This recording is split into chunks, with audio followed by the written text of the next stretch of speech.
Sveiki žmonės. Taigi, išbetonuotos pagaliau grindys. Atrodo viskas puikiai. Va, buvo klausimų, kaip mes darom ties langais. Tai ties langais pas mus padaryta taip, kad mes dar visus langokraščius tiek apačią klijuosim 3 cm storą durų.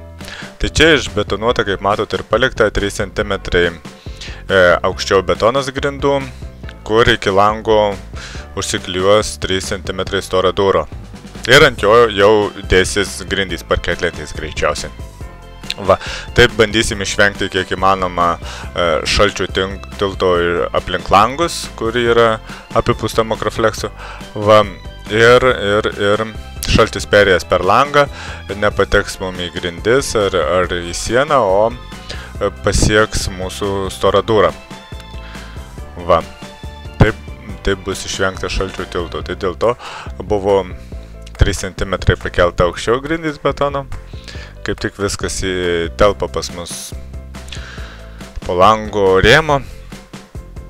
Va, ir jau parketlentės atsirems tiesiai į lango rėmą. Ir bus viskas lygų, gražu iki pat langų, iki vitrinų. Tai va čia tokie reikalai. Taigi buvo viso pas mus 200 kvadratų buvo užbetonuota. Darbas pas mus buvo po 3 eurus už kvadratą, tai čia viskas susiskaičiuosit. Medžiagos taip pat kainavo 3 eurai kvadratui. Tai va 6 eurai kvadratui ir iš 200 1010 eurų betonavimas buvo.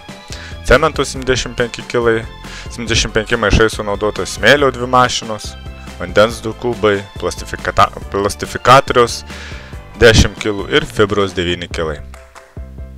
Čia laiptinė padaryta.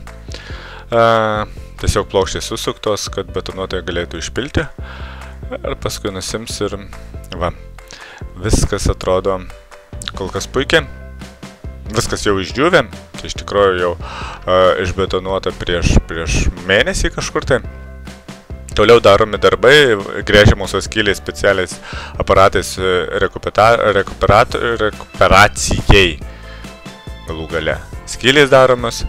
Va, bus vedžiomas, ten matosi į viršų, gręžiamos skylės specialių aparatų, kuris eina kiaurai per žiedą mūsų, per armatūrą, gręžiasi jisai su vandeniu, neskaista, ten tos karūnos, ir dabar bala pasidarė, buvo gražu, galima buvo vaikščioti su konėm, o dabar jau nebe. Va, principe, viskas atrodo taip, tai toliau parodysim irgi rekuperaciją, kaip darom, kaip vedžiojam. Šiuo metu statom šildymo katilą dujinį. Jisai atrodo va taip. Žodžiu, čia viskas sujungta, į tai nesigilinu, nes čia net nenori į tai gilintis ir paskui, kai prisidavinėsim, paleidinėsim sistemą, pasakys, ką kuris ventilis reiškia ir tada įsigilinsim. O kol kas atrodo taip. Va, kas turit klausimų, rašykite į komentarus. Dėkui tiek šiam kartui.